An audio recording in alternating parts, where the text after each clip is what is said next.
আর দোয়া করার সময় জায়গাগুলো বুঝে দোয়া করতে হবে যে কখন কিভাবে দোয়া করলে দোয়াগুলো কবুল হবে। প্রথম কথা হচ্ছে যে দোয়া করার আগে আল্লাহ পাকের প্রশংসা করতে হবে, আল্লাহর হামদ প্রশংসা করতে হবে। সূরা ফাতিহা পড়ে নিতে পারেন একবার। দোয়া করার শুরুতে আপনি দরুদ পড়বেন, দরুদের ফলে দোয়া কবুল হয়। দরুদ না পড়লে দোয়াটা আসমানে গিয়ে ঝুলে থাকে, উঠিয়ে নেওয়া হয় না। যখন দরুদ পড়া হবে তখন দোয়াটা উঠিয়ে নেওয়া হবে। দোয়া করার কিছু টেকনিক আছে যে কীভাবে কী দোয়া করলে কবুল হবে, কখন দোয়া করলে কবুল হবে, এগুলো বুঝে দোয়া করতে হবে। অনেকেই বলে দোয়া করে যাচ্ছে কবুল হচ্ছে না। কিছু বিষয় আছে হয়তো এই কারণে হচ্ছে না, হয়তো বা আল্লাহ পাক চাচ্ছেন এটা আপনার জন্য পরে পাওয়া উত্তম, সেই জন্য আপনি এখন পাচ্ছেন না।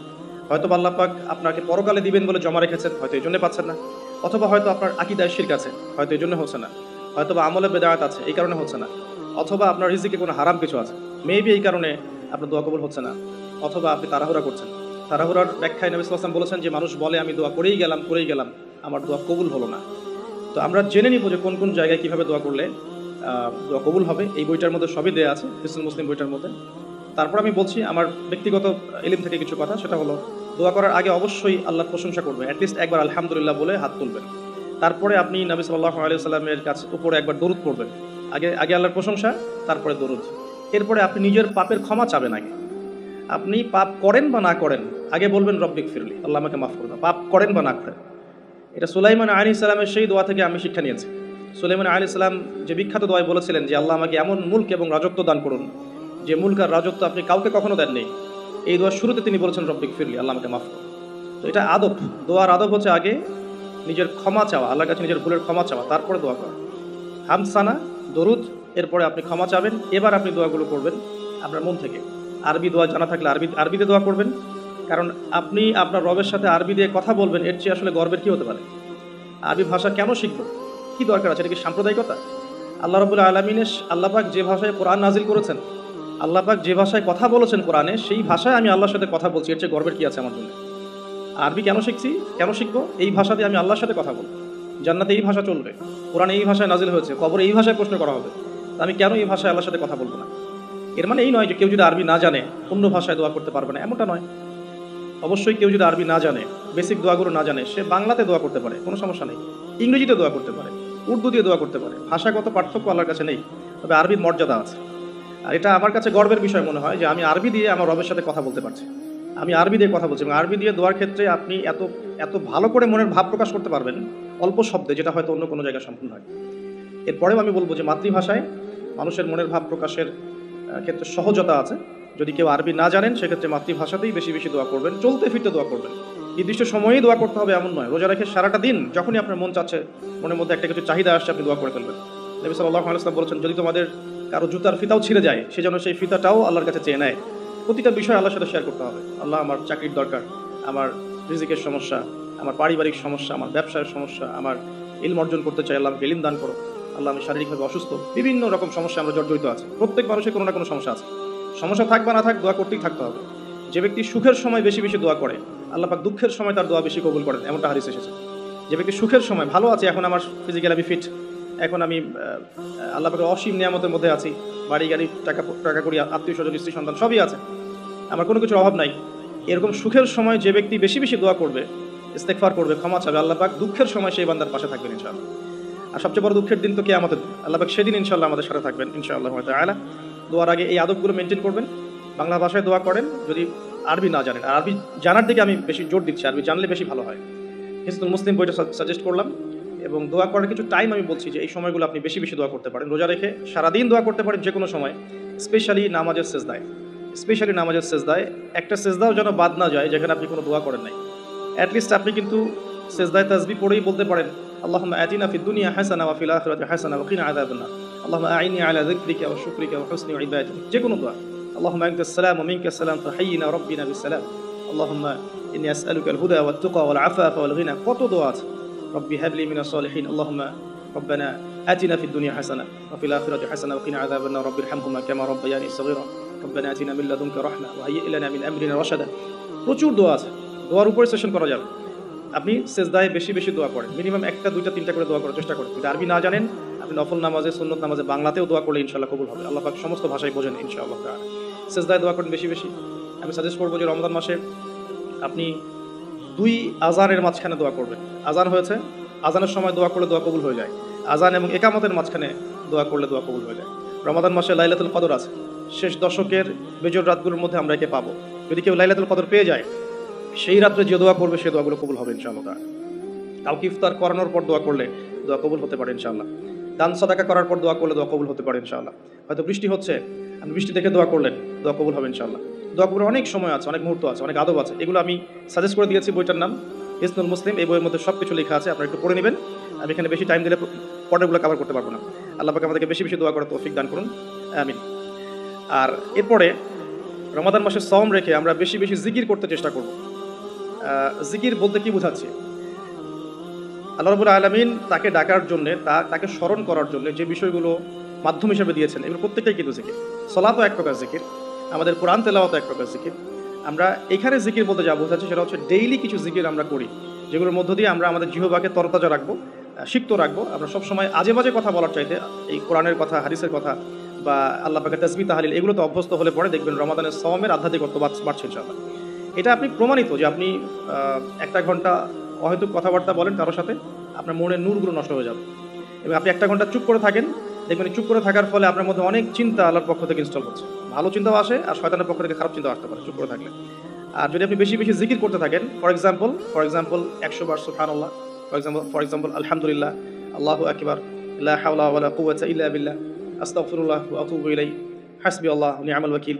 আপনি বলছেন লা ইলাহা ইল্লাল্লাহ অথবা লা ইলাহা ইল্লাল্লাহ ওয়াহদাহু লা শারীকা লাহু, লাহুল মুলকু ওয়া লাহুল হামদু ওয়া হুয়া আলা কুল্লি শাইইন কাদির, সুবহানাল্লাহি ওয়া বিহামদিহি, সুবহানাল্লাহিল আযীম অথবা সুবহানাল্লাহিল আযীম ওয়া বিহামদিহি। এরকম প্রচুর জিকির দেয়া আছে, কিন্তু এই বইয়ের মধ্যে দেয়া আছে।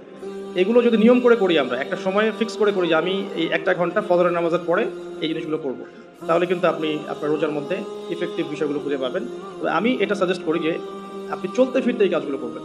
ঢাকা শহরে আমরা যারা থাকি, আমরা জ্যামের সাথে অভ্যস্ত। আমি বলবো যে জ্যাম যেমন একটা আযাব আমাদের জন্য, আমরা মানে বস্তুবাদিতার পিছনে বেশি ছুটছি, তো আল্লাহ পাকের জন্য আমাদের সময়টাকে খেয়ে ফেলছে। এত দ্রুত তুমি দুনিয়ার দিকে ছুটতে চাও, থাকো, বসে থাকো এখানে। যত বেশি ছুটবেন তত বেশি আল্লাহ পাক পিছিয়ে দিবেন। দুনিয়ার দিকে আপনি যত বেশি ছুটবেন, আপনাকে আল্লাহ পাক তত পিছিয়ে দিবেন। তবে মুমিনরা এটাকে নিয়ামত মনে করতে পারে। আপনি জ্যামে বসে 1 পারা কোরআন তেলাওয়াত করতে পারবেন। আমি চেষ্টা করি, জ্যামে বসে আছেন আপনি এই তাসবিহ তাহলিলগুলো করতে পারেন। তাসবিহ একটা পকেটে রাখেন, আপনি বের করেন, জ্যামে বসে আছেন, 100 বার সুবহানাল্লাহ পড়তে আপনার 5 মিনিটও লাগবে না। 100 বার আলহামদুলিল্লাহ পড়তে পারেন বসে বসে, 100 বার আল্লাহু আকবার পড়তে পারেন, লা ইলাহা ইল্লাল্লাহ পড়তে পারেন, আস্তাগফিরুল্লাহ ওয়া আতুবু ইলাইহি 100 বার পড়তে পারেন, আল্লাহুম্মা সাল্লি আলা মুহাম্মাদ ওয়া সাল্লিম দরুদ পড়তে পারেন 100 বার। আপনি দেখবেন সময়টা কাজে লাগলো, আপনার কিন্তু সময়টা কাজে লাগলো, এবং আপনার মনের মধ্যে কিছু খারাপ চিন্তা চেতনা আসছিল, এটা দূর হয়ে গেল, মনটা শান্ত হলো, রিল্যাক্স থাকলেন, আল্লাহর নূর আসলো। এই কাজগুলোই একসাথে মিলে কিন্তু রোজাটাকে আপনার ইফেক্টিভ বানাবে। শুধুমাত্র না খেয়ে থাকাটা আপনাকে খুব একটা রুহানিয়াত দিবে না। আল্লাহ পাক আমাদেরকে বেশি বেশি জিকির করার তৌফিক দান করুন। আমি তারপরে বলবো সওম রেখে ইস্তেগফার করতে হবে বেশি বেশি। ইস্তেগফার মানে আস্তাগফিরুল্লাহ ওয়া আতুবু ইলাইহি, এবং শুধু মুখে বলা নয়, বরং আমি একটা পদ্ধতি অবলম্বন করার চেষ্টা করছি। আমার কাছে এটা ইফেক্টিভ মনে হয়েছে বলে শেয়ার করছি। সেটা হলো, আমি চেষ্টা করছি যে আমার জীবনে যে পাপগুলো হয়েছে আমার দ্বারা, যেগুলো আমার মনে পড়ছে বড় বড় পাপ আমার মনে পড়ছে, আপনি কিন্তু আপনার পাপ মনে করতে পারবেন আপনি যে আপনি কী কী পাপ করেছেন, বড় বড় পাপ কিছু, সবগুলো হয়তো পারবেন না, কিছু কিছু পারবেন। একটা খাতা আমি নোট করার চেষ্টা করছি যে আমার জীবনে মেজর কী কী বড় বড় পাপ হয়েছে বলে আমার কাছে মনে হচ্ছে।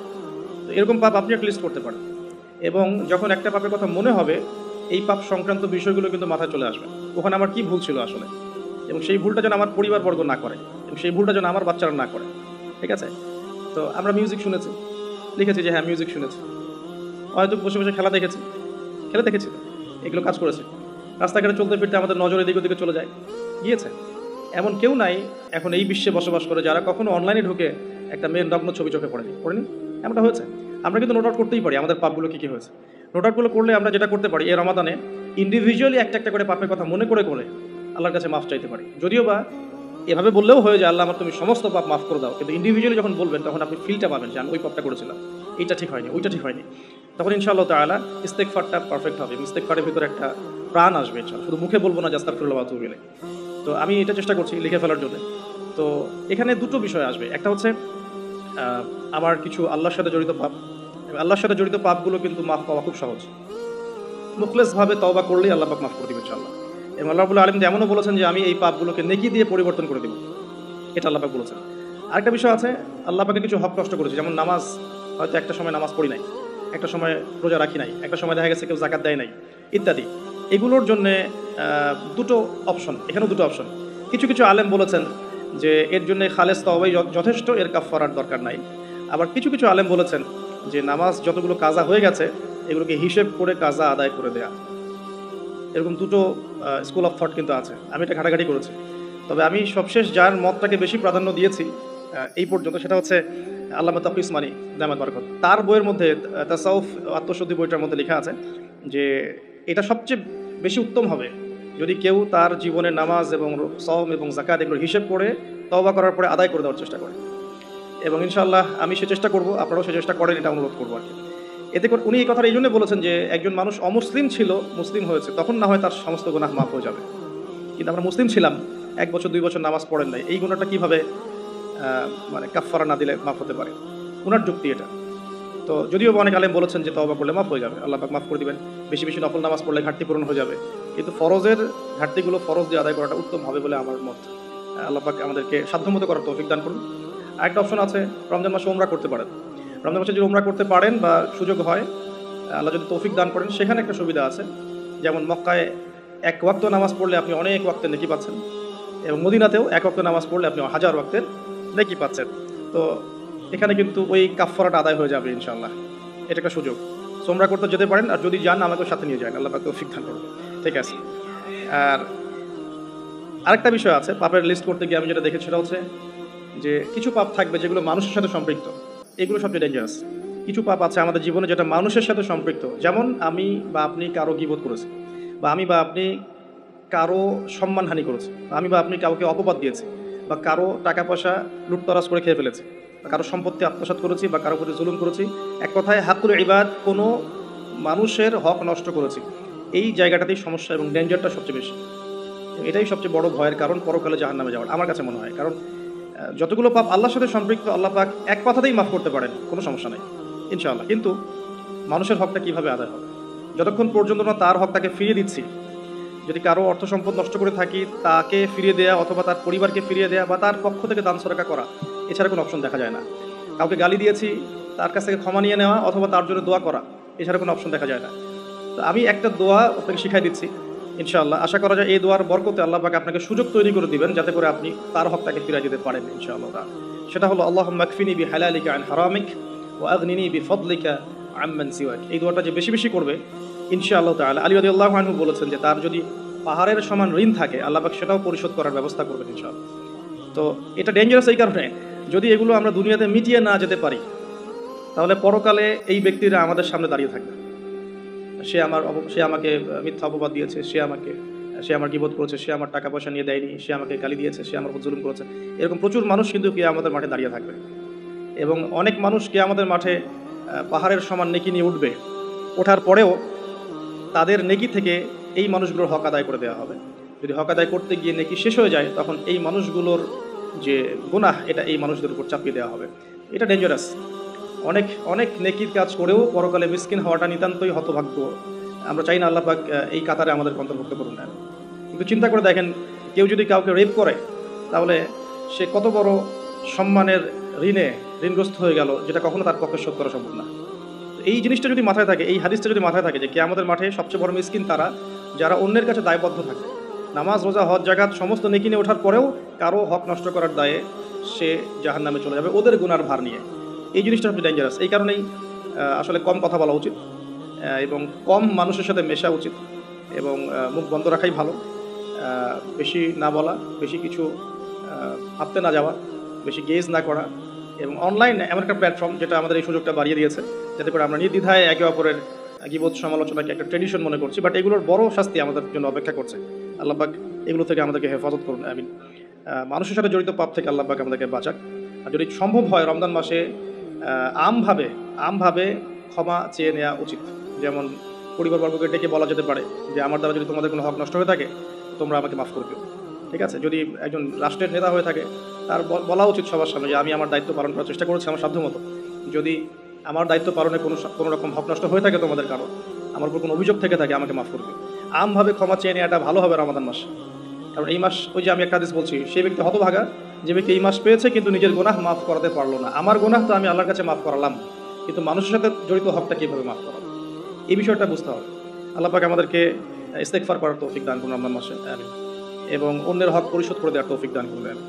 রমাদান মাসে ইফেক্টিভ রমাদানের জন্য নেক্সট আমি লিখেছি জাকাত। যে রমাদান মাসে যাদের জাকাত ফরজ হয়েছে জাকাতগুলোকে অবশ্যই দিয়ে দিবেন, আল্লাহ পাক তৌফিক দান করুন। এবং আমি বারবার একটা বিষয় টাচ দিয়েছি যে জাকাত ইসলামিক অর্থনীতির বেস, ইসলামিক ইকোনমিক্সের ভিত্তি হচ্ছে জাকাত কেন্দ্রিক। আপনারা আল্লামা তকি ইসমানির ইসলামিক ইকোনমিক্স সিরিজটা পড়তে পারেন। এখানে জাকাত সংক্রান্ত আলাদা কিতাবে আলাদা অধ্যায় রচনা করা আছে, কিভাবে জাকাত ইসলামিক মার্কেটের মধ্যে অর্থনীতির মধ্যে টাকাকে সার্কুলেট করতে থাকে এবং কিভাবে ইসলামিক অর্থ ব্যবস্থা জাকাত কেন্দ্রিক সমাজের সাম্য নিয়ে আসে। এটা তিনি চমৎকারভাবে ব্যাখ্যা করেছেন, আমি এখানে বেশি সময় দিতে পারছি না আজকে। তো আমরা নিসাবটা সবাই তো জানি 2.5%। যাদের আগের জাকাত দেওয়া হয়নি সেগুলো হিসাব করতে পারেন। এক বছর যদি ঘুরে যায় আপনার 2.5% জাকাত আসবে। যদি শস্য থাকে আপনার ওসর আসবে, শস্য ফসলের জমিতে ওসর আসবে। এছাড়াও একটা দান আসবে স্পেশাল, সেটা হচ্ছে সাদাকাতুল ফিতর, যেটা আপনারা ঈদের আগের রাতে দিয়ে থাকেন বা ঈদের পরেও অনেকে দিয়ে থাকেন। তো এটাও একসাথে কালেক্ট করে দেওয়া যায়।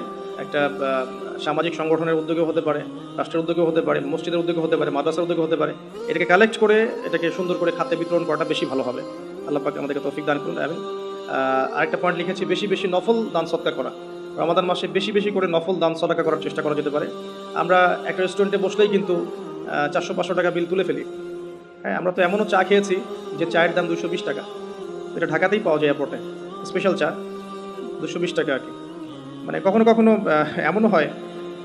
এমনও ডাকাতি হয় যে আমি এটাকে এভাবে ব্যাখ্যা করতে পারি যে ধরেন একজন মানুষ প্রচণ্ড ক্ষুধার্ত, এত বেশি ক্ষুধার্ত যে তাকে আপনি যা দিবেন তাই খেয়ে ফেলবে।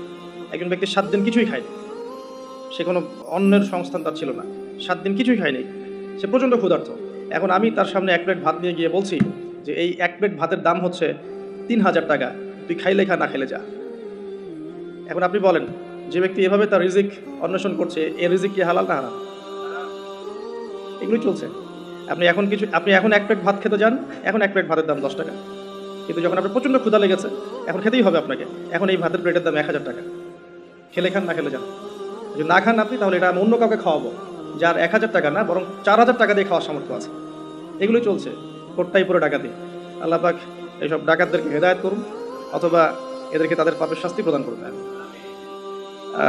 এরপরে আমি বলবো যে বিষয়টা, সেটা হলো যে রমাদান মাসে কিছু প্রজেক্ট করেন আপনারা, যাদের সামর্থ্য আছে। ইফেক্টিভ রমাদানের জন্য কিছু প্রজেক্ট করতে পারেন, যেমন ইফতার প্রজেক্ট।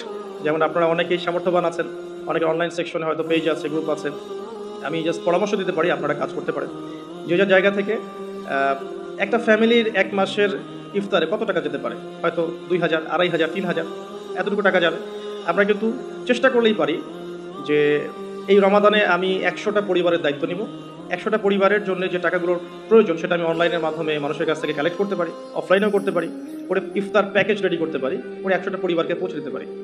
এতে করে যেটা হবে, আপনি অন্যকে ইফতার করাচ্ছেন, অন্যের ইফতার করানোর ফলে ওই রোজার নেকিটা কিন্তু আপনি পাচ্ছেন। এটা কিন্তু হাদিস, যে কেউ যদি কাউকে ইফতার করায়, ওই ইফতার করানোর নেকিটা, ওই রোজার নেকিটা আপনি কিন্তু পেয়ে যাবেন। আপনাকে এক্সট্রা দেওয়া হবে, আল্লাহ পাক তার নেকি থেকে আপনাকে দিবেন না, এক্সট্রা একটা রোজার নেকি আপনি পাবেন ইনশাআল্লাহ। তো রমাজানের সাদাকা প্রজেক্ট করতে পারেন এবং ঈদের প্রজেক্টও করতে পারেন। ঈদের সামগ্রী অনেক মানুষের কেনার সামর্থ্য নাই, অনেক মানুষেরই নাই। আপনি ঈদের সময় ঈদের খুশি একটা প্রজেক্ট করতে পারেন। এখানে আপনি টাকা কালেক্ট করলেন, পরিবার ওয়াইজ কত টাকা করে লাগে ভাগ করলেন, ভলেন্টিয়ার ক্রিয়েট করলেন, দিয়ে আসলেন বাড়ি বাড়ি। এই কাজগুলো এখন অমুসলিমরা করছে না, খ্রিস্টানরা করছে না, অনেক এনজিও করছে না। এই মানব সেবামূলক কাজগুলো থেকে মুসলিমরা পিছিয়ে পড়ছে বলেও কিন্তু অনেকেই ওই দিকে আকৃষ্ট হচ্ছে এবং ওদিকে গিয়ে নিজের ধর্ম বিক্রি করে দিচ্ছে। আপনারা দেশের বিভিন্ন জায়গায় ঘুরতে থাকেন, এগুলো বুঝবেন যে সমাজ সেবার নামে অনেকেই মানুষকে কনভার্ট করেছে ইসলামের থেকে অন্য ধর্মে। সো আমাদের উচিত বেশি বেশি সোশ্যাল ওয়ার্ক করা, গাছ লাগানো, বেশি বেশি উচিত রক্তদান কর্মসূচি করা, সোশ্যাল কাজ করা, এতিমদের জন্য কোনো প্রজেক্ট করা, বিধবাদের জন্য কোনো প্রজেক্ট করা, মেয়েদের জন্য কোনো সেলাই মেশিনের প্রজেক্ট করা, কর্মসংস্থানের প্রজেক্ট করা। স্পেশালি রমাদানে আপনারা চাইলেই রমাদানের ইফতার প্রজেক্ট করতে পারেন, ঈদের খুশি একটা প্রজেক্ট করতে পারেন। যাদের সামর্থ্য আছে আপনারা কিন্তু করতে পারবেন, আল্লাহ পাক তৌফিক দান করুন। আমিন। আমি এরপরে লিখেছি অন্যকে ইফতার করানো, যেটা আমরা মসজিদের উদ্যোগে করতে পারি, মাদ্রাসার উদ্যোগে করতে পারি। প্রত্যেকটা রমাদানের আসর থেকে মাগরিব পর্যন্ত স্থানীয়ভাবেই আপনারা কিন্তু তালিমের আয়োজন করতে পারেন, তালিমি বৈঠক করতে পারেন। আসরের নামাজ শেষ হয়ে গেছে, এখন যে কোনো একটা টপিকে বা একটা দুটো হাদিস নিয়ে বা একটা কোরআনের আয়াতকে নিয়ে ইমাম সাহেব আধা ঘন্টা 1 ঘন্টা কথা বলবেন, এবং কথা বলা শেষ হয়ে গেলে আমরা সবাই যারা মসজিদে আছি একসাথে বসে ইফতার করে বাসা যাব। এতে করে কিন্তু একটা সামাজিক হৃদ্যতা তৈরি হবে, রমাদানকে এনজয় করা যাবে। তো এটা আমরা করতে পারি, অন্যকে ইফতার করানো। আর আমি পয়েন্ট আউট করেছি একটা বিষয় স্পেশালি, সেটা হচ্ছে রমজান মাসে আত্মীয়তার বন্ধনগুলো জোড়া লাগাবেন। রমাদান মাসে যে ব্যক্তি আত্মীয়তার বন্ধনগুলো জোড়া লাগাতে পারবে না, অন্য কোনো মাসে সম্ভব হবে না হয়তোবা, ইল্লা মাশাআল্লাহ। রমজান মাসে সবার মন নরম থাকে, ইমানের তেজ বেশি থাকে, মানুষ পরকালমুখী কাজ বেশি করে। এই সময়টাই উত্তম সময় পরিবারের মধ্যে ফাটলগুলোকে জোড়া লাগানো এবং আত্মীয়তার বন্ধনগুলোকে জোড়া লাগানো। কেন করব? কারণ আমি আমার স্বার্থে করব। আল্লাহ রাব্বুল আলামিন বলেছেন, তার নবীর মাধ্যমে আমাদেরকে বলেছেন যে কেউ যদি পছন্দ করে তার রিজিককে প্রশস্ত করা হোক এবং তার নেক হায়াতকে লম্বা করা হোক, সে যেন আত্মীয়তার সম্পর্ক বজায় রাখে। আমি আবার বলছি, কেউ যদি পছন্দ করে, কেউ যদি চায় যে আমার রিজিকটা প্রশস্ত হোক এবং আমাকে আল্লাহ পাক লম্বা নেক হায়াত দান করুক, কেউ যদি এটা চায়, সে যেন আত্মীয়তার সম্পর্কটা বজায় রাখে। আর এক সৌভাগ্যবান ব্যক্তিদের সংজ্ঞায় একটা হাদিস এসেছে যে লিমান তালা উমরুহু ওয়া হাসুনা আমালুহু, যে ব্যক্তির হায়াতকে, নেক হায়াতকে লম্বা করা হয়েছে এবং নেক আমল বেশি বেশি করার তৌফিক দেওয়া হয়েছে, এই ব্যক্তি সবচেয়ে বেশি সৌভাগ্যবান। তো এর জন্য একটাই অপশন আছে, সেটা হলো আত্মীয়তার সম্পর্ক বজায় রাখা। আর যে ব্যক্তি আত্মীয়তার সম্পর্ককে ছিন্ন করবে, আল্লাহ রাব্বুল আলামিন তার সাথে সম্পর্ক ছিন্ন করবে। আত্মীয়তার সম্পর্ক ছিন্নকারী কিন্তু জান্নাতে যাবে না। আর আমাদের এই সোকল্ড মডার্ন ওয়ার্ল্ডের মধ্যে আমরা এটা খুব বেশি দেখি যে আত্মীয়তার বন্ধনগুলো কিন্তু ভেঙে যাচ্ছে। আমাদের ঢাকাতে প্রতি 24 ঘন্টায় 42টা ডিভোর্সের ঘটনা ঘটে, যেটা আমি পড়াশোনা করেছি। প্রতি 24 ঘন্টায় 39 থেকে 42টা ডিভোর্সের ঘটনা ঘটে এই শহরে, অনলি এই শহরে। সো এখন কিন্তু সম্পর্কগুলো আর আগের মতো নাই, সম্পর্কগুলো স্বার্থকেন্দ্রিক হয়ে গেছে। মানুষের অবস্থানগুলোকে বেশি মূল্যায়ন করছে আর কি, এবং সবাই সবার স্বার্থটা দেখার চেষ্টা করে। লাভ লসের হিসাব আমরা বেশি করতে চাই, ছাড় দেওয়ার মানসিকতা আমাদের মধ্যে কম, সবর কম। আর এই টেকনোলজিক্যাল রেভলিউশন আমাদেরকে মেন্টালি অস্থির করে ফেলেছে আর কি। আমরা মানসিকভাবে স্থির না, খুব অস্থির, দ্রুত সিদ্ধান্ত গ্রহণ করতে চাই, দ্রুত রেজাল্ট পেতে চাই। সব মিলিয়ে আসলে আমরা একটা প্যানিক সিচুয়েশনের মধ্যে আছি। সম্পর্কগুলো খুবই ঠুনকো হয়ে যাচ্ছে দিন দিন। খেয়াল করে দেখেন, আমাদের আগের জেনারেশনের সম্পর্কের যে বেসগুলো ছিল এখনকার কিন্তু এটা নাই। সো রমজান মাস সে উত্তম সময় পরিবার এবং আত্মীয়র মধ্যে একটা সম্পর্কে বন্ড তৈরি করে, স্পেশালি ঈদের হাদিয়া পাঠানো, জামা বা কাপড় বা হাদিয়াগুলো গিফট পাঠানো। এতে করে দেখবেন যে একটা ভালোবাসার বন্ধন তৈরি হবে ইনশাআল্লাহ। মুসলিম সমাজের ঐক্যই সব কিছু, ঐক্য নাই মুসলিম সমাজের কিছুই নাই। আল্লাহ পাক আমাদেরকে বোঝার তৌফিক দেখ। রমজান মাসে একটা পয়েন্ট লিখেছে, আমি পরিবারকে টাইম দিবেন, অবশ্যই পরিবারকে টাইম দিবেন। আমরা যেটা করি মানি মেকিং মেশিনের মতো সকালে বের হই, রাত্রে বাসায় ঢুকি, এই কাজটা করবেন না। দুনিয়ার ব্যস্ততাকে কমিয়ে আনুন, যতটুকু রিজিকে আপনার হয়ে যায় অতটুকুতে সন্তুষ্ট থাকুন। পরিবারকে টাইম দেন, স্ত্রীকে সময় দেন, মাকে সময় দেন, বাবাকে সময় দেন, স্পেশালি বাসার ছোটদেরকে সময় দেন, বাচ্চাদেরকে সময় দেন, ছোট ভাই বোনদেরকে সময় দেন। তাদেরকে রমজানের রোজা রাখতে উৎসাহিত করেন। নিষেধ করবেন না যে না খেয়ে থাকলে অসুস্থ হয়ে যাবে, এমন হবে না। ওরা এনজয় করবে। দেখবেন ছোট্ট মেয়ে, তাকে বলবে যে তুমি দুপুর পর্যন্ত না খেয়ে থাকো, তোমার একটা রোজা হবে। অ্যাটলিস্ট ও শিখলো যে কী হলো, আজকে কয়টা রোজা করেছে, আজকে 3টা করেছে, মানে 3বার ভাত খেয়েছে সে, তারা 3টা রোজা হয়েছে আজকে। দেখবেন ও পরের বছর ঠিকই একটা রোজা রেখে ফেলছে। আমরা যখন 5 বছর 7 বছর বয়স, তখনও কিন্তু আমরা রোজা রেখেছি। আমাদেরকে উৎসাহ দেওয়া হতো যে একটা রোজা রাখলে তোমাকে 500 টাকা দেওয়া হবে। 500 টাকা তখন অনেক কিছু, 500 টাকা অনেক কিছু। তোমাকে একটা রোজা রাখলে তোমাকে একটা খরগোশ কিনে দেওয়া হবে, এরকম আমাদেরকে অফার দেওয়া হতো। তোমাকে একটা কিছু ওই যে ছোটো ছোটো পাখি আছে, এই পাখিগুলো কিনে দেওয়া হবে যে রোজা থাকবে। তো ছোটোদেরকে উৎসাহিত করা উচিত, ছোটোদেরকে আমরা উৎসাহিত করব, ডিসকারেজ করবো না। ওরা পারবে ইনশাআল্লাহ, ওদের মধ্যেও সেই ক্ষমতা আছে। আস্তে আস্তে আস্তে দেখবেন যে ওরা করতে করতে শিখে ফেলবে ইনশাআল্লাহ। ছোটোদেরকে রমজান মাসে আপনি হাতে করে হাত ধরে নিয়ে যাবেন মসজিদে, জামাতে নামাজ পড়ানোর জন্য নিয়ে যাবেন, 2-1 বার হলো তারাবিতে নিয়ে যাবেন। ওরা খেলুক সেখানে, ওরা ওখানে গিয়ে দুষ্টামি করুক, কোনো সমস্যা নাই। আমরা খুব ধমক দিই ওদেরকে, তাড়িয়ে দিই। এই কাজটা টোটালি একটা বাজে কাজ। এবং অন্যান্য মুসলিম কান্ট্রির মসজিদগুলোতে গিয়ে দেখবেন তারা কিন্তু উৎসাহিত করে। ইভেন হারাম শরীফে গিয়ে দেখবেন এই মাতাফের পাশে যখন যে বিশাল যে ফ্লোর আছে, এখানে বাচ্চা কাচ্চারা অনেক জোরে জোরে দৌড়ায়, চকলেট খায়, বেলুন নিয়ে খেলে, ওখানে কত কী করে। আমরা নিজেরাও খেলেছি ওদের সাথে। তো পরিবেশটাই দেখে মনে হয় মাশাআল্লাহ ইসলামিক একটা রুহানিয়াত পরিবেশ, ইসলামিক সংস্কৃতি পরিবেশ। সো আমরা মনে হয় বাচ্চাদের প্রতি বেশি জুলুম করে ফেলি আর। বাচ্চাদেরকে এত ধমক দেওয়া যাবে না, ওদেরকে সময় দিতে হবে, ওদেরকে রোজা রাখতে উৎসাহিত করা উচিত, গিফট দেওয়া উচিত, এবং ওদেরকে বোঝানো উচিত যে এগুলো আমরা করছি আল্লাহর জন্যে, আল্লাহকে চিনতে শেখানো উচিত। আমি লুকমান হাকিমের প্যারেন্টিং নিয়ে একটা লেকচার দিয়েছিলাম, ওখানে আপনারা দেখতে পারেন যে লুকমান আলাইহিস সালাম কীভাবে তার সন্তানকে উপদেশ দিচ্ছেন। ওভারঅল বাচ্চাদেরকে টাইম দেওয়া এবং তাদেরকে উৎসাহিত করা আমার মনে হয় রমাদানের সৌন্দর্য আরও বৃদ্ধি করবে ইনশাআল্লাহ তাআলা। একটা পয়েন্ট আছে, সেটা হলো দুনিয়ার ব্যস্ততা আপনাকে কমিয়ে আনতে হবে রমজান মাসে, এবং টেকনিক্যাল কিছু কাজ করা উচিত, যেমন বাজার ঘাট এগুলো আগে করে ফেলতে পারেন, যাতে করে আপনাকে কম বাজারে যেতে হয়। যদি আপনার কাছে সামর্থ্য থাকে ঈদের শপিং করে ফেলা, যাতে করে লাইলাতুল কদর আপনার মিস না হয়। লাইলাতুল কদর মিস হওয়ার সবচেয়ে বড় রিজন কি আমাদের দেশে? লাস্টের দশকে মার্কেটে থাকা, এটা সবচেয়ে বড় রিজন। অনেকে মার্কেটে ঢুকলে একবার বেরোতে চায় না, সাথে ওয়াইফকে নিয়ে গেলে আরও মুশকিল আছে। আপনি বেরোতে চাইলেও সে বেরোতে দিবে না, এটা হয়নি, ওটা ম্যাচিং হয়নি, ওইটা ম্যাচিং করতে হবে, এটা করতে হবে, অবস্থা খারাপ। আর কখনোই আপনি আপনার স্যালারিকে নিয়ে মেয়েদের হাতে তুলে দিয়েন না যে যাও তোমার মার্কেটে গিয়ে শপিং করে আসো, এই কাজটা করতে চায় না। নিজেও নিজের সওম আর আধ্যাত্মিকত্ব নষ্ট করবে, আরও 10 জনের রোজার নষ্টের ভাগিদার হয়ে যাবে। এই জায়গায় আরেকটা কথা আমি অ্যাড করবো যে আমাদের পরিবারবর্গের মহিলারা যেন রমজান মাসে বেপর্দায় না থাকে। রমজান মাসে বেপর্দায় না থাকে মানে এই মাসে অভ্যস্ত হয় যাতে সারা বছর কিভাবে আমি পর্দায় থাকতে পারি। রমাদান মাসে খাস পর্দায় চলে আসা উচিত, তাদের বোরখাগুলোর পর্দাও ঠিক করা উচিত। তাদের, আমি তো আসলে এই বিষয়ে বেশ কথা বলেছি, তাদের কথা, তাদের হাঁটা চলা, তাদের চোখের চাহনি, তাদের অঙ্গভঙ্গি, প্রতিটা বিষয়ের মধ্যেই পর্দা আছে। শুধুমাত্র কাপড়ের পর্দা বোঝানো হচ্ছে না এখানে। তাদের কথা, তাদের মেন্টালি, ওদের আচরণ, হাঁটা চলা, ওঠা বসা, চাহনি সব কিছুই পর্দার অন্তর্ভুক্ত। এই বিষয়টা আমাদের মা বোনদেরকে বুঝতে হবে যে পর্দা শুধুমাত্র পোশাকের নাম নয়, এটা একটা মানসিকতার নাম, যে আমি নিজেকে নিজের লজ্জাশীলতার প্রকাশ ঘটাবো, এটাই হচ্ছে পর্দা। এরপর তো একটা পোশাক লাগবেই, এবং সেটা হবে ঢিলে ঢালা পোশাক, এত বেশি টাইট ফিটিং না যে গায়ের কাঠামো বোঝা যায়, এত পাতলা নয় যে বাইরে থেকে ভিতরের অঙ্গ দেখা যায়, অমুসলিমদের সাথে সাদৃশ্যপূর্ণ নয়, এবং মেয়েরা ছেলেদের পোশাক করতে পারবে না, যেটা আমাদের শহরে ফ্যামিলিস্ট রেভলিউশনের মাধ্যমে ছড়িয়ে গেছে। এবং এই শহরে চলে কীভাবে আমরা চোখের পর্দা করবো, এটা একটা বড় চ্যালেঞ্জ। এবং এমন কেউ নাই যার ঘরে আসলে বাবা নাই, ভাই নাই, স্বামী নাই, থাকার পরেও যখন মেয়েরা বের হচ্ছে, তো বুঝতে হবে যে ব্যর্থতা আসলে আমাদের মধ্যেও আছে। তো আমরা রমজান মাসে আমাদের মা বোনদেরকে কন্ট্রোল করি, পর্দা শিখাই, এবং এটা ডিফিকাল্ট, কারণ মেয়েদেরকে কন্ট্রোল করা ডিফিকাল্ট। আপনি বেশি চাপ দিতে যায় না, তাহলে ভেঙে যাবে, আবার ছেড়ে দিলেও কিন্তু ওই অবস্থা থেকে যাবে। উত্তম নসিহতের মধ্য দিয়ে তাদেরকে দিনী পরিবেশের মধ্যে নিয়ে এসে দিনের কথাগুলো বোঝানো, বলা এবং পর্দা দিকে উৎসাহিত করা, স্পেশালি ওদেরকে বেশি বেশি মার্কেটে শপিং করতে না পাঠানো, এবং আপনার পুরো মাসের স্যালারিগুলোকে নিয়ে এসে একবারে হাতে গুঁজে দিয়ে রমজান মাসে যদি বলেন যে শপিং করে আসো, রোজার আধ্যাত্মিকতা থাকবে না। আল্লাহ পাক বোঝার তৌফিক দান করুন। আমি দুনিয়ার ব্যস্ততা কমিয়ে আনুন এবং পরকালীন কাজ বেশি বেশি করুন রমজান মাসে। আর দুটো কাজ আমি বলবো, একটা হচ্ছে ডেইলি সুন্নাহ। আমাদের প্রত্যেকটা দিন কিছু ডেইলি সুন্নাহ আছে। এই সুন্নাহগুলোতে অভ্যস্ত হওয়ার সবচেয়ে সেরা সময় হচ্ছে রমজান মাস। আমরা নর্মালি অনেক সময় ঘুমিয়ে পড়ি, রমজান মাসে ঘুমিয়ে আগে একটু সুন্নাহগুলো আমল করে ঘুমাই। নর্মালি বাথরুমে যাই, রমজান মাসে চেষ্টা করি যে বাথরুমে যাওয়ার আগে পরে দোয়াগুলো শিখে ফেলি। নর্মালি আমরা খাওয়ার আগে আমরা আগে পরে আমরা দোয়াগুলো শিখি। প্রতিটা কাজের কিন্তু দোয়া আছে, প্রতিটা কাজের সুন্নাহ পদ্ধতি আছে, এবং এই সুন্নাহগুলো শেখার জন্যে বাংলাদেশের প্রেক্ষাপটে সবচেয়ে বেস্ট প্ল্যাটফর্ম হচ্ছে তাবলিগ জামাত প্ল্যাটফর্ম। এটা আমার মত, আমার সাথে অনেকে দ্বিমত করতে পারেন। আমি দ্বিমতকারীদের ব্যাপারে মোটেও চিন্তিত নই, এবং আমি সমালোচনা জবাব দেওয়ার ক্ষেত্রে খুব কটু নই, শুনতে আমি বেশি পছন্দ করি। কিন্তু আমার মত হচ্ছে তাদের সাথে যদি আপনি থাকেন 3 দিন 5 দিন 7 দিন একটু সময় দিয়ে আসেন, আপনি কিন্তু সুন্নাহগুলো শিখতে পারবেন, কোন কাজের কী সুন্নাহ।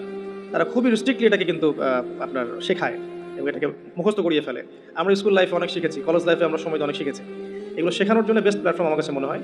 সো এছাড়াও বইপত্র পাওয়া যায়, কিন্তু বইপত্র পড়ে আমরা যতটা শিখতে পারি, সহচর্যে গিয়ে আরও বেশি শিখতে পারি। এই জন্য বলছি যে সময় দিতে পারেন 3 দিন, এতে করে আপনি সুন্নাহগুলো শিখতে পারবেন। আর একটা পয়েন্ট বলে আমি শেষ করতে চাই এই জায়গা থেকে, সেটা হলো রমাদান মাসের সবচেয়ে বড় বিষয়, সেটা সবচেয়ে মেজর, সবচেয়ে বড় বিষয়টা হচ্ছে এই মাসে কোরআন নাজিল হয়েছে। সো এই মাস মানেই কোরআন। আপনাকে এই মাসে অন্য বইপত্র পড়াও বন্ধ করে ফেলতে হবে। যদি আপনার এক্সাম থাকে সেটা আলাদা বিষয়, আপনি এক্সাম আছে, আপনি পড়ছেন, পরীক্ষা দিবেন, সেটা আলাদা বিষয়। আর দেখা যায় বেশি বেশি এক্সামগুলো এই মাসেই হয়ে যায়, খেলাধুলার সিজন এই মাসে হয়ে যায়। হ্যাঁ, দেখবেন world cup cricket, world cup football, অমুক কাপ তমুক লিগ সব এই মাসেই হয়। এগুলো কাকতালীয়ভাবে হয় না আসলে। এই মাসেই দেখবেন যে ফিলিস্তিনের উপর হামলা হতে পারে, এই মাসে দেখবেন মুসলিমদের নির্যাতন বেড়ে যায়। এই মাসটাকে টার্গেট করা হয় আর কি। যাই হোক, এই মাসে বাজার বেড়ে যায়, বাজারের দাম, জিনিসপত্রের দাম বেড়ে যায়, সিন্ডিকেট বেড়ে যায়, নিত্য প্রয়োজনীয় দাম বেড়ে যায়। এই মাসটাকে কেন্দ্র করে অনেক শয়তানি কাজও হয়ে যায়, কারণ শয়তান তো জানে যে এই মাসে তো আমি লক থাকবো। তো এই মাস আসার আগে আমাকে কাজগুলো পুরো প্ল্যানিংভাবে করে ফেলা উচিত, যাতে করে আমি লক থাকলেও সিস্টেম চলতে থাকে। আসলে তাই হয় আর কি, বিষয়টা এমনই থাকে। যাই হোক, রমজান মাস মানেই কোরআন। তো এই মাসে কোরআনকে সময় দিতে হবে আপনাকে টোটালি ডিভোটেড হতে হবে কোরআনের প্রতি। আমি কয়েকটা ক্লাসিফিকেশন বলে দিই যে যারা কোরআন পড়তেই জানেন না, একদমই পড়তে জানেন না, তাদের জন্য এই মাসের টার্গেট হচ্ছে আমি 30 দিনে মিনিমাম কোরআন তিলাওয়াত করা শিখবো। অ্যাটলিস্ট তিলাওয়াত আপনি টার্গেট করেন। আমার টার্গেট এই মাসে তিলাওয়াত শেখা। যারা তিলাওয়াত করতে জানেন তাদের টার্গেট এই মাসে একবার হিফজ করা, একবার রিডিং পড়া, একবার খতম দেওয়া, জাস্ট খতম। আপনি শুরু থেকে শেষ পর্যন্ত একবার খতম দিবেন। পার ডে আপনি একটা করে পারা তিলাওয়াত করবেন। যে তিলাওয়াত করতে পারে তার জন্য এটা। যে হিফজ করেছে তার জন্য এই মাসে টার্গেট হচ্ছে তাকে আবার পুরো হিফজটাকে এই মাসে চর্চা করতে হবে। এটা তার লেভেলটা একটু বেশি, লেভেল ওয়াইজ এক এক মানুষের যোগ্যতা এক এক রকম। কেউ তিলাওয়াত করতেই জানে না, তার টার্গেট হচ্ছে আমি এই মাসে তিলাওয়াত করা শিখবো। অনলাইনে হোক অফলাইনে হোক, এনি হোক, আপনাকে শিখতে হবে। অনলাইনে কোর্স করানো হচ্ছে, অনেকে করাচ্ছে, আপনার যুক্ত হয়ে শিখেন। অফলাইনে শিখতে পারলে বেশি ভালো হয়। তারপরে যে তিলাওয়াত করতে জানে, ডেইলি একটা করে পারা পড়লে তার 1 মাসে 1 খতম হয়ে যাবে ইনশাআল্লাহ। যে হাফেজ, সে এই পুরো মাসটাতে কোরআনটাকে হিফজ করবে, আবার হিফজ করবে, চর্চা করবে, তারাবির নামাজ পড়াবে, দেখবেন তার হিফজটাকে সে আবার রিগেইন করতে পারবে। তার উঁচু লেভেলে যারা আছে, যারা একটু আরবি বোঝে, আরবি গ্রামার বোঝে বা কোরআনের তাফসীর পড়তে পারে, আলহামদুলিল্লাহ, তাদের জন্য এই মাসে টার্গেট হচ্ছে প্রত্যেকদিন 1 পারা করে অর্থ সহ পড়বে। তিলাওয়াত তো করবেই, তিলাওয়াত করবে এবং একটা করে আয়াতের অর্থ দেখবে, তাফসীরগুলো দেখবে, একাধিক তাফসীরকে সামনে নিয়ে বসবে। একটা আয়াতের অনেক শানে নজুল থাকে, প্রাসঙ্গিক ব্যাখ্যা থাকে, হাদিস থাকে, এগুলো বিভিন্ন তাফসীর থেকে পড়বে। আমি কখনো বলি না যে এই তাফসীরই পড়তে হবে, যেটা আপনার কাছে বেস্ট মনে হয়। অনেকে জালালাইনকে বেস্ট মনে করেন, অনেকে ইবনে কাসিরকে বেস্ট মনে করেন, কেউ আছেন মারিফুল কোরআনকে ভালো মনে করেন। যার কাছে যেটা বেটার মনে হয় আপনি সেটাই নেন, বা একাধিক তাফসীর নেন। নিয়ে পার ডে প্রত্যেক রমাদান একটা করে পারা আপনি শেষ করেন, রোজা রেখে পড়েন, ইফতার করে পড়েন। একবারে পড়তে যদি আপনি বোর হয়ে যান, তাহলে আপনি ভাগ করে নেন, আমি প্রথম 10 পৃষ্ঠা শেষ করবো, তারপরে 10 পৃষ্ঠা শেষ করবো, এভাবে করেন। অ্যাটলিস্ট আপনি পুরো দিনে এক পারা শেষ করেন, ঘুমানোর আগে যেন এক পারা শেষ হয়, আল্লাহ পাক তৌফিক দান করবেন। আর এরপরে আমি বলবো যারা কোরআনের তিলাওয়াত তিলাওয়াতে পারদর্শী, হিফজ করতে পারেন, মাশাআল্লাহ, অর্থ বোঝেন, এই মাসে তাদের দায়িত্ব আরও বেশি। তাদের দায়িত্ব হচ্ছে এই মাসে কোরআন মানুষকে শেখানো হয়, মানুষকে শেখানো এবং মানুষকে কোরআনের মেসেজগুলো পৌঁছে দেওয়া, দার্স দেওয়া, কোরআন কেন্দ্রিক আলোচনা করা, কোরআনের হালাকাগুলো পড়া, এতে করে কোরআন সূরা ওয়াইজ মানুষকে শেখানো যাবে, মেসেজ পৌঁছে দেওয়া যাবে। আর একটা জিনিস আমাদের সবার উপরই দায়িত্ব, সেটা হলো কোরআনের শিক্ষাগুলোকে প্রচার করা, নিজের পরিবারে মুসলিম অমুসলিম সবার মাঝেই এটাকে প্রচার করা। এতে করেই দেখবেন কোরআনের বিধিবিধানগুলো ইনশাআল্লাহ এমন একটা বিশ্ব আসবে যেখানে বাস্তবায়িত হবে ইনশাআল্লাহ আযজা ওয়া জাল। আর লাস্ট পয়েন্ট হচ্ছে শেষ দশকের লাইলাতুল কদর তালাশ করতে হবে। এই শেষ দশকটাকে কোনোভাবেই নষ্ট করা যাবে না, শপিংয়ের মাধ্যমে বা দুনিয়াবি কাজের মাধ্যমে কোনোভাবেই নষ্ট করা যাবে না। 27-এর রাতেই লাইলাতুল কদর হবে কোনো গ্যারান্টি নাই। 21, 23, 25, 27, 29 5টা রাতেই জাগতে হবে মিনিমাম। তারাবির নামাজ পড়বো অবশ্যই, এর সাথে সাথে শেষ রাত্রে উঠতে হবে। এই 5টা রাত ঘুমানোর কোনো সুযোগ নাই এবং পরিবারবর্গকে জাগাতে হবে। কিছু সাইন অ্যান্ড সিমটমস আছে, আপনি হয়তো দেখতে পারেন এই 10টা রাতের মধ্যে কোনো একটা বৃষ্টি হচ্ছে, ওয়েদার খুব সুন্দর, যদিও শহর কেন্দ্রিক জায়গায় বোঝাটা ডিফিকাল্ট। হ্যাঁ, সূর্যোদয়ের পর একটু আলোটা বেশি থাকতে পারে। এছাড়া মুমিন বুঝতে পারবে সেদিন ইবাদত করলে তার ভিতরে ইবাদতের স্বাদ বেশি পাবে সে। ওই রাতে চোখ দিয়ে পানি পড়বে, কারণ ওই রাতেই জিবরাইল আলাইহিস সালাম ফেরেশতাদেরকে নিয়ে নেমে আসেন এবং মুমিনদের জন্য দোয়া করতে থাকেন। তো লাইলাতুল কদর তালাশ করাটা সবচেয়ে বেশি ইম্পর্টেন্ট শেষ দশকে। এর জন্য সবচেয়ে ভালো পদ্ধতি হচ্ছে ইতিকাফ করা।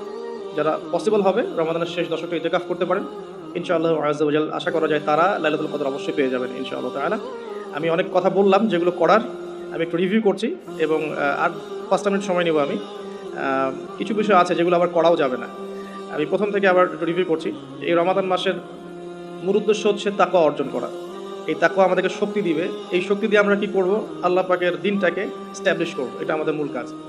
এবং এই 3টা জিনিস একসাথেই হয়েছে, কিবলা পরিবর্তন, নতুন জাতির উত্থান এবং আপনার রমাদানের সওমকে ফরজ করা, আর এই মাসেই কোরআন নাজিল হয়েছে, আবার এখানেই বদর হয়েছে।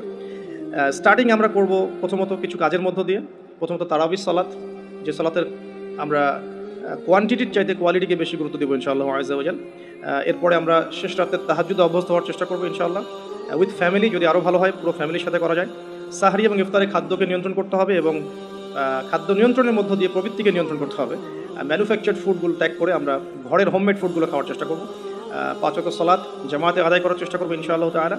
5 ওয়াক্ত ফরজ নামাজের সাথে ডেইলি মিনিমাম 12 রাকাত সুন্নাহ আদায় করার চেষ্টা করতে হবে। বেশি বেশি দোয়া করা, সওম রাখা অবস্থায় দোয়ার জন্য আমি একটা বই সাজেস্ট করেছি, হিসনুল মুসলিম, এবং দোয়া করার আদব এবং দোয়া কবুলের সময়গুলো লক্ষ্য করে দোয়া করতে হবে। আল্লাহ তৌফিক দান করুন। আমি বেশি বেশি জিকির করব, চলতে ফিরতে অলওয়েজ জিকির উপর থাকবো, আজে বাজে কথা কম বলে সুবহানাল্লাহ, আলহামদুলিল্লাহ, আল্লাহু আকবার, লা ইলাহা ইল্লাল্লাহ, এগুলো বেশি বেশি পড়বো। আমরা জ্যামটাকে কাজে লাগাতে পারি সেটা বলেছি, এবং এমন এমন কথা এবং কাজে সময় নষ্ট করবো না যেগুলো আমাদের মনের আধ্যাত্মিকত্ব নষ্ট করে দেয়। দুজন মুসলিম বসে কথাও বলি, দিন সংক্রান্ত কোনো কথা আলোচনা করলে কোনো সমস্যা হবে না ইনশাআল্লাহ। ইস্তেগফার করবো ইনশাআল্লাহ বেশি বেশি করে, নিজের পাপকে লিস্ট আউট করতে পারি, ইন্ডিভিজুয়ালি ক্ষমা চাওয়া পাপের জন্য, আমভাবে ক্ষমা চাওয়া, আর মানুষের সাথে জড়িত যে হকগুলো আছে এগুলোকে ফিরিয়ে দেওয়ার চেষ্টা করা। যদি না পারি ফিরিয়ে দিতে, তাহলে আল্লাহর কাছে আমার যে অপারগতা এটা প্রকাশ করা, যে আল্লাহ আমি চেষ্টা করেছি এরপরেও পারলাম না, আল্লাহ ওই ব্যক্তির তুমি কল্যাণ করে দিও বা মঙ্গল করে দিও, আমাকে মাফ করে দিও।